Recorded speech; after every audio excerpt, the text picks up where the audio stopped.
बिस्मिल्लाहिर्रहमानिर्रहीम। अस्सलाम वालेकुम नाज़रीन, मैं हूं डॉक्टर अली और आप देख रहे हैं मेरा फेसबुक और यूट्यूब चैनल। नाज़रीन, बहुत ही तशवीशनाक खबर है कि रूस ने 6 बमबार तैयारों के साथ और 500 ड्रोन्स के साथ एक बड़ा ही खौफनाक हमला यूक्रेन के ऊपर कर दिया है। अब तक की सबसे खौफनाक रात जो है वो यूक्रेन की है, जिसमें कितने बड़े लेवल के ऊपर तबाही हुई है, ये तमाम तर डिटेल्स आज के इस व्लॉग में आपके साथ हम शेयर करेंगे। जबकि नाज़रीन, अमेरिका और यूरोप जो है उसने भी हाथ खड़े कर दिए हैं, जबकि अमेरिका ने यूरोप को मजीद उलझाने के लिए एक और बम गिरा दिया है। इसकी भी ताज़ा तरीन तफसीलात आप आज के इस व्लॉग में जान पाएंगे। जबकि नाज़रीन, जो चाइना है उसकी जानिब से सरप्राइजेस का सिलसिला जारी है। चाइना ने अमरीकी टेक्नोलॉजी, स्टेल्थ टेक्नोलॉजी का भरकस निकाल के रख दिया है। एक ऐसा हथियार कामयाब तजर्बा हो गया है कि जिसके बाद अब अमेरिका के स्टेल्थ फाइटर यानी F-35 है या F-22, ये तमाम के तमाम अब नाज़रीन रेंज के अंदर और मिसाइलों की रेंज के अंदर। इसकी तमाम तर डिटेल्स आप जानेंगे। वीडियो की तफसील में जाने से पहले अगर आपने हमारे इस चैनल को सब्सक्राइब नहीं किया हुआ तो आपसे गुजारिश है काइंडली इसको सब्सक्राइब कर लें और बेल आइकन को ज़रूर दबा दें ताकि हमारी आने वाली वीडियो सबसे पहले आप तक पहुंच सकें। नाज़रीन, हम आपके शुक्रगुजार हैं जो आप हमारे वीलॉग्स को देखने के लिए वक्त निकालते हैं और कमेंट सेक्शन में अपनी मोहब्बतों का इजहार भी करते हैं। नाज़रीन, इस वक्त सूरत हाल बड़ी तशवीशनाक है। काफ़ी ज़्यादा मामलात ख़राब हो रहे हैं।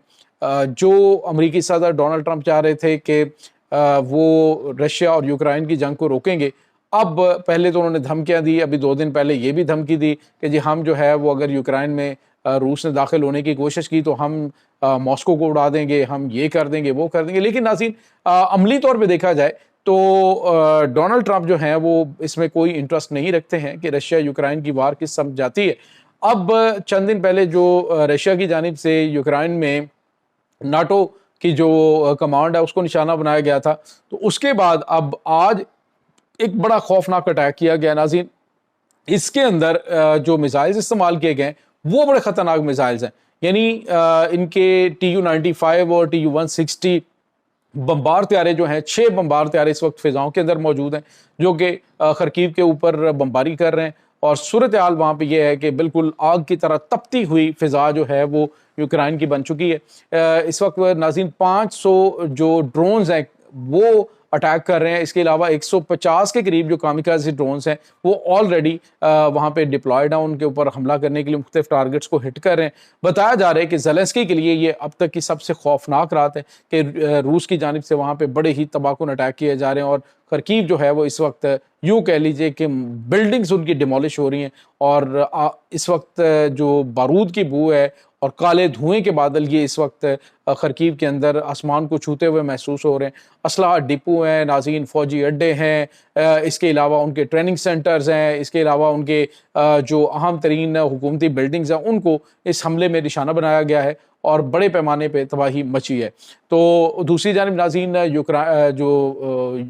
जर्मनी है उसने कहा जी कि हम अपने जो लॉन्ग रेंज मिसाइल हैं वो यूक्रेन को देने जा रहे हैं। तो ये अमली तौर पे खुद नहीं मैदान में आते। एक ही उन्होंने, उनके जो मेजर जनरल है उन्होंने कहा जी कि ये असल में सैटेलाइट से कंट्रोल होने वाले मिसाइल्स हैं, तो ये यूँ समझ लीजिए कि अमली तौर पे खुद जर्मनी जो है उस जंग के अंदर शामिल होगा। नाज़रीन, जर्मनी इस जंग में शामिल होने की डेफिनेटली बराह रास्त कोशिश नहीं कर सकता है क्योंकि उन्हें पता है कि उनके बैकअप में कोई चीज़ मौजूद नहीं है। नो डाउट कि इस वक्त आने वाले दिनों में जंगों की तैयारियों में यूरोप मसरूफ़ है, लेकिन यूरोप को एक नए मामले में उलझाने के लिए डोनाल्ड ट्रंप ने आज बड़ा फैसला कर दिया। अमरीकी सदर ने 30% यूरोप के ऊपर जो है वो जो टैक्स है वो आयद कर दिया, उनकी प्रोडक्ट्स के ऊपर टैरिफ आयद कर दिया है और मेक्सिको के ऊपर भी, यानी मेक्सिको और यूरोप के ऊपर 30% टैरिफ जो है वो आयद कर दिया गया है। और ये एक बड़ी खौफनाक सूरत हाल है। डेफिनेटली दोनों तरफ ये एक मुआशी जंग शुरू हो जाएगी और इस पूरे सिनारियो के अंदर जो सबसे ज़्यादा फ़ायदा होगा वो चाइना को, ब्रिक्स को होगा, क्योंकि ये ममालिक जो हैं वो अब चाइना की जानिब रुख करेंगे और वहाँ पे उनको काफ़ी ज़्यादा फ़ायदा हो सकता है। और अमरीकी सदर जो ये कह रहे थे कि जो ममालिक ब्रिक्स का हिस्सा बनेंगे या ब्रिक्स करेंसी लॉन्च होती है तो उसमें अमरीकी डॉलर को डिच करने की कोशिश करेंगे, तो उनके खिलाफ हम कार्रवाई करेंगे और मज़ीद हम टैक्सेस आयद करेंगे। तो इस वक्त तमाम ममालिक नाज़रीन अमरीका से नाला हैं जो इस वक्त उनकी जानिब से बड़े बड़े फैसले किए जा रहे हैं। तो यूरोप जो है वो नाज़रीन तैयारी उसने जंग की क्या करनी है, वो अमरीका और यूरोप की एक नई जंग छिड़ गई है। तो आने वाले दिनों के अंदर डेफिनेटली यूरोप की जानिब से, बरतानिया की जानिब से भी इनके ऊपर टैरिफ आयद किया जाएगा।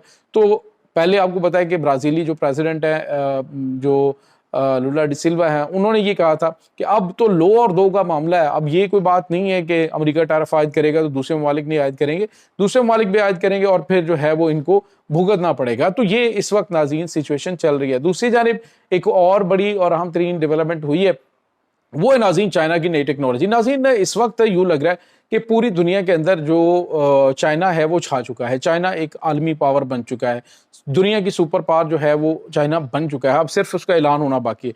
अब अमेरिका के लिए जो यूरोपीय ममालिक है, उन्होंने वहाँ से अपना गोल्ड निकालना शुरू कर दिया है। और बाकी रही बात जो चाइना है, वो इस वक्त टेक्नोलॉजी के मैदान में यूरोप को, अमेरिका को मात दे चुका है। अब हुआ यह नाज़रीन कि जो स्टेल्थ टेक्नोलॉजी है उसके ऊपर, यानी रडार पे नज़र ना आने वाली जो टेक्नोलॉजी थी, उसमें जो अमेरिका है उसको बड़ी ये एज हासिल था। जिन तैयारों भी बम्बार्ड ये जो तैयारे हैं F-35, उन्होंने जो बम्बारमेंट की इसके ऊपर ईरान के ऊपर, तो उनको ये एज हासिल होता है कि वो रडार पे नज़र नहीं आते, इसलिए उनको डिटेक्ट करना, निशाना बनाना मुश्किल। लेकिन ईरान में वो तैयारे गिराए गए। अब खबर ये आ रही है कि चाइना ने जो किलर रडार है उसका कामयाब तजर्बा कर लिया। नाज़रीन स्टेल्थ टेक्नोलॉजी जो है वो उस पर न सिर्फ डिटेक्ट हो सकेगी बल्कि उसके ज़रिए उसको निशाना बनाना बड़ा आसान हो गया। अब अमेरिका के F-22 हैं, चाहे F-35 हैं, ये टेक्नोलॉजी अब नाज़रीन माजी का हिस्सा बनी। अब कोई नई टेक्नोलॉजी आएगी तो उसके बारे में कुछ नहीं कहा जा सकता, लेकिन जो स्टेल्थ टेक्नोलॉजी थी वो अब डिटेक्टेबल और शूटेबल है। अब आने वाले दिनों के अंदर यही जो स्टेल्थ टेक्नोलॉजी नाज़रीन डेफिनेटली पाकिस्तान को भी दी जाएगी और पाकिस्तान जो है उसका मैदान अमल में मुजाहिरा करेगा। और फिर पाकिस्तान ने आज एक वीडियो भी जारी किया नाज़रीन, जिसमें उन्होंने इंडिया को एक पैगाम दिया है, AI जनरेटर वीडियो, जिसमें उनके मुख्तलिफ स्टेशन और मुख्तलिफ उनकी इंस्टॉलेशन जो हैं उनको तबाह होते हुए दिखाया गया और कहा है कि अगर भारत ने पाकिस्तान के साथ अब पंगा लेने की कोशिश की तो पाकिस्तान की जानिब से भारत के इन अहम तरीन टारगेट्स को हिट किया जाएगा। और उन टारगेट्स की लिस्ट भी पाकिस्तान ने उनको दे दी है।